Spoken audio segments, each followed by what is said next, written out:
Hey everyone, welcome back to Greedy Pete's Garage. This is going to be part 2 of our OM606 engine rebuild, so enjoy. Since my last video, I got a little bit more done on the engine. I didn't really record anything just because it was pretty simple and straightforward, and I didn't want to bore you with more time lapses. I'm trying to make the videos a little bit more interesting, but still have good information. I will be making some more in-depth videos for specifications and tips and tricks of putting these engines together, things that I've found out going through this build so far. But since that last video, I got our pistons and rods into our engine onto the crank. I'm using Ben's Force X-Beam style rods, just the standard length, as well as I upgraded to use the ARP 8740s. Yes, 8740s. These are the rod bolts that Ben's Force recommends to use. I believe the torque spec on that is 95 Newton meters. If that's not correct, I'll put it on the video of what is correct. Make sure you use your ARP lube. But since that last video, I've got our pistons and rods in. I got our rear main seal put on, as well as I put on a new crank gear. The old one seemed to be okay, but there is some wear on the teeth themselves. I think it's all right, but I figured it would be a good chance to replace it. Went with a Phoebe replacement, or Febby Bilstein, however you want to pronounce it. There's the part number for that guy.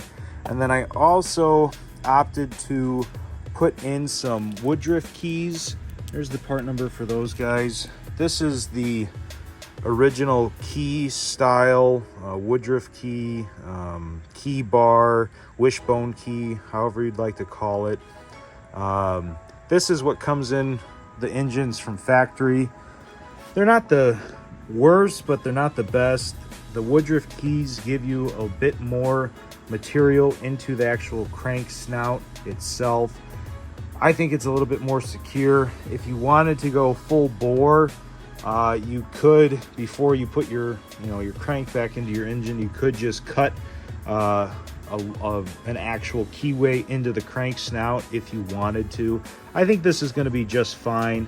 But yeah, I switched over to the Woodruff keys because you actually cannot buy this, I believe, from Mercedes anymore.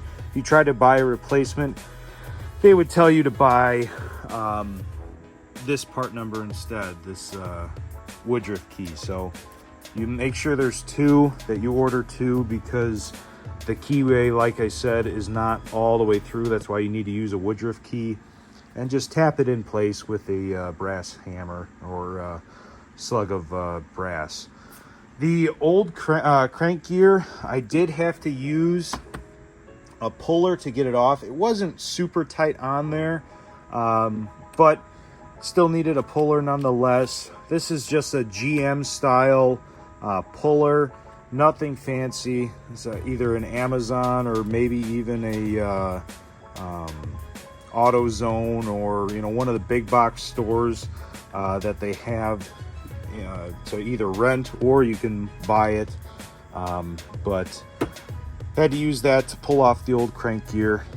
So that's what I've got done so far. Oh, one other item. I replaced the dowels. I got new dowels. I'll put that part number in right here into the deck so that everything is nice and new and fresh, so that when we go to put on our cylinder head, we have no issues there. Now that I got you all caught up on what I did off camera, I did also repair my oil pump.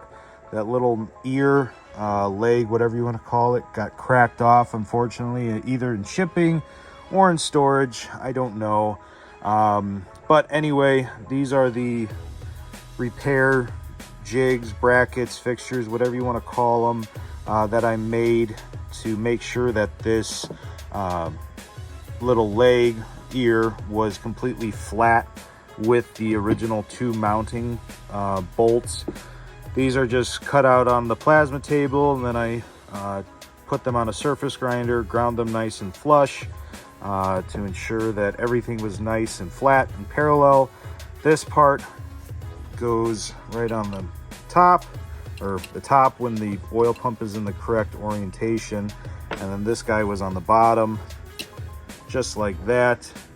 Bolted them together, did some welding, did some TIG welding specifically, and it worked out. The welds didn't come out the best, but they're good enough to hold. Welding cast aluminum, especially an oil pump. This is a used oil pump. These pumps are very hard to find. This is the part number for it. I believe it's that one. But anyway, it's all right. I did replace the seal. That part number is going to be right there. And then also make sure you don't forget your O-ring. I'm going to make a more in-depth video on some items in terms of your oil pump chain and fitting a rear sump, an OM608 rear sump pan, which we got right over there, and the OM648 pump onto an OM606. I'll make a much more in-depth video because there's some stuff that I want to cover with that. But let's get that oil pump thrown on and go from there.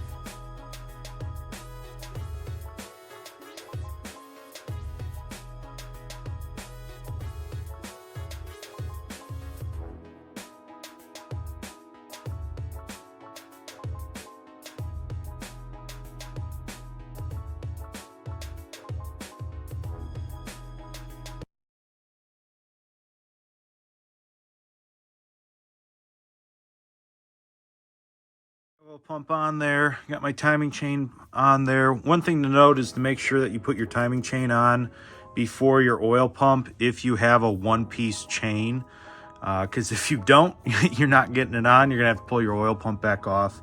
Another thing to note, this whole timing chain guide / oil pump tensioner here, this kind of has to be put on all at one time. I was able to get this guy on first, but when you're sliding on the whole oil pump tensioner, it's a bit tight. I think it's even a little bit tighter considering that I have the 648 pump, because again, it's offset a little bit more, so the tension is a little bit tighter, at least with the pump that I had. Another thing to note is when you are assembling it, you've got your essentially like a bushing for your oil pump tensioner spring. That's this guy here. It gets assembled like this. So make sure that you have the lipped edge facing you, because if you don't, this spring is gonna essentially ride into your oil pump tensioner on the back face of it, and it could wear quite a bit into it. As you can see, my previous one had some wear, quite a bit of wear. Same thing with the old tensioner guide. You can see it was pretty well dug in there. I'm hoping that mine isn't the same on this one, considering that it is a little bit, further back, but based on the wear location, this is pretty much identical to the other one. Another thing to note with the 606s, I had to reuse this tensioner side. This is what actually takes up the slack out of the timing chain. I had to reuse mine because they currently do not remanufacture these at all. So you either have to find an old kit that has this piece in there, or just reuse yours. Mine, you can see there's a little bit of wear, but not much. I would have liked to use a brand new one, but it's just not going to happen. They just don't make them, and I can't really find a new one. So yeah, so we pretty much have all the bottom timing assembly assembled. So we're going to clean our surfaces here, prep our front cover and get that on, so then we can step up to the next level. Another thing to note is to make sure you get your O-ring on for the front cover. Let's see if I got the part number here.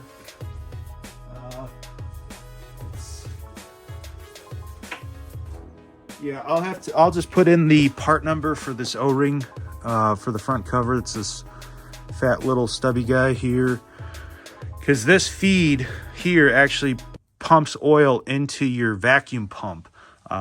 So if you don't have this seal, you're not going to get oil to your vacuum pump, which is kind of one of those problematic parts on these engines.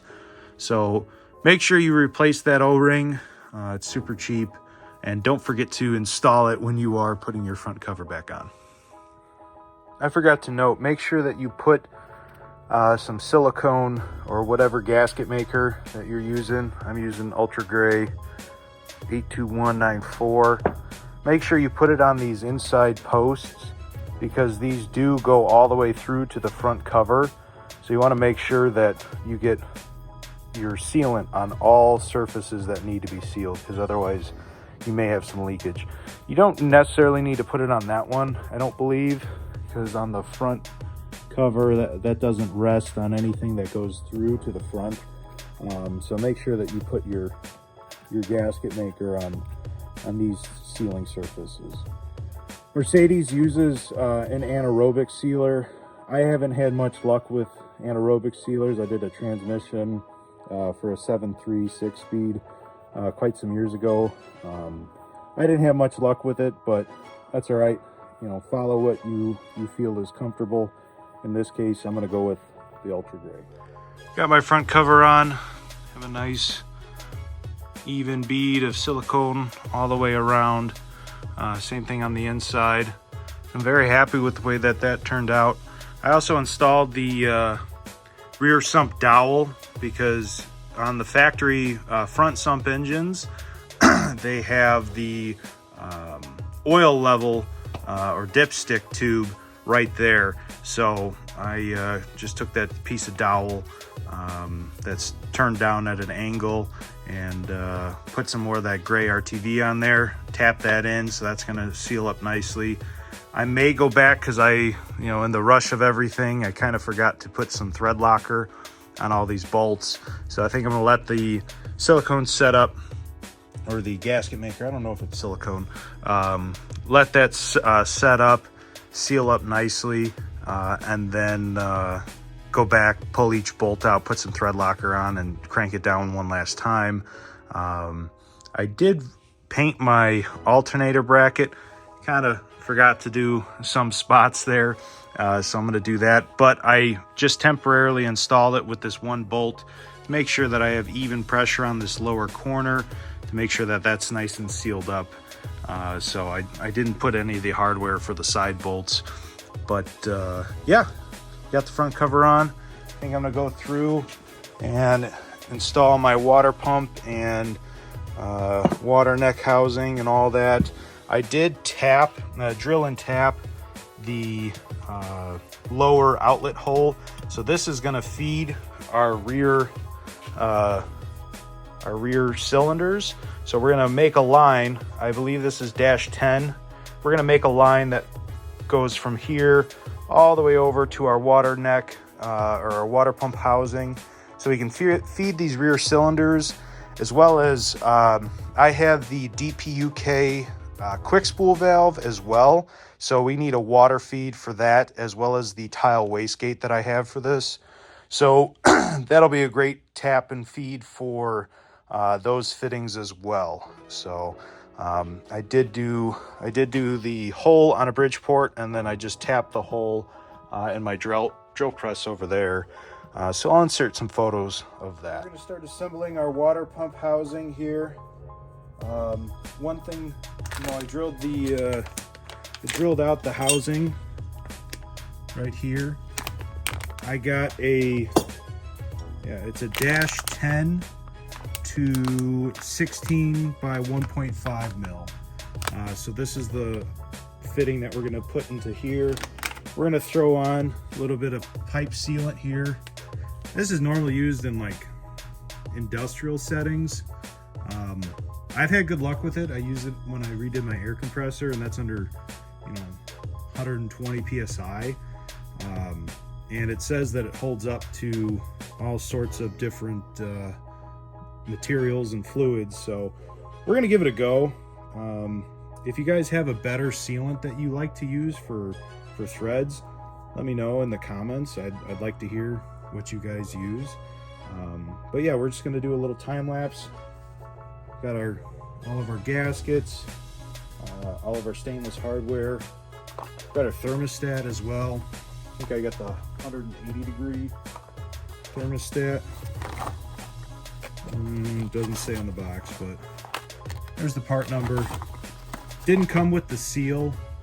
I'm a little unsure about this seal because I actually have to flip it around to put it over this lip, because this is what actually seals the water neck. It's a little different than what I'm used to, but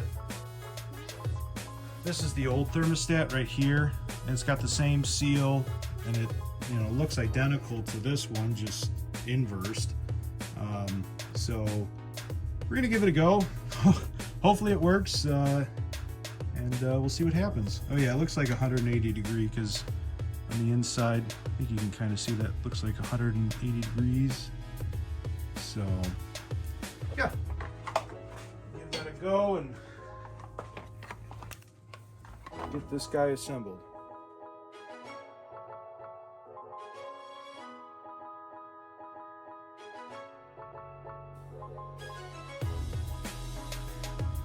So I went to go put the water neck housing on with our new thermostat, and I realized that I either bought the wrong one or the wrong one was sent to me, because this is the original, and as you can see, there's a little notch right there.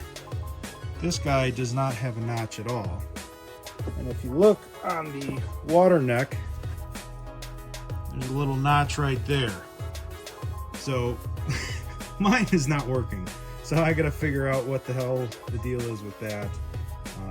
But we're gonna push forward, put on our water pump, and get this onto the block.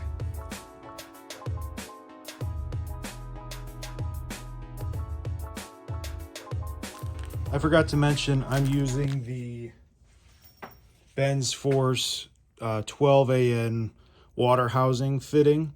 Basically, this fitting allows you to convert the old barb style and go right to a -12 AN fitting.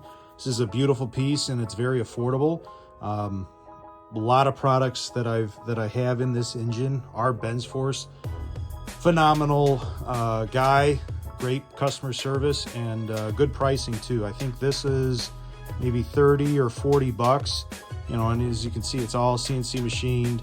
Comes with an O-ring and hardware as well. This is the hardware that it comes with. It's got the cap head, or the button head versus the cap head. But I'm switching to the cap head just because I like that look a little bit more.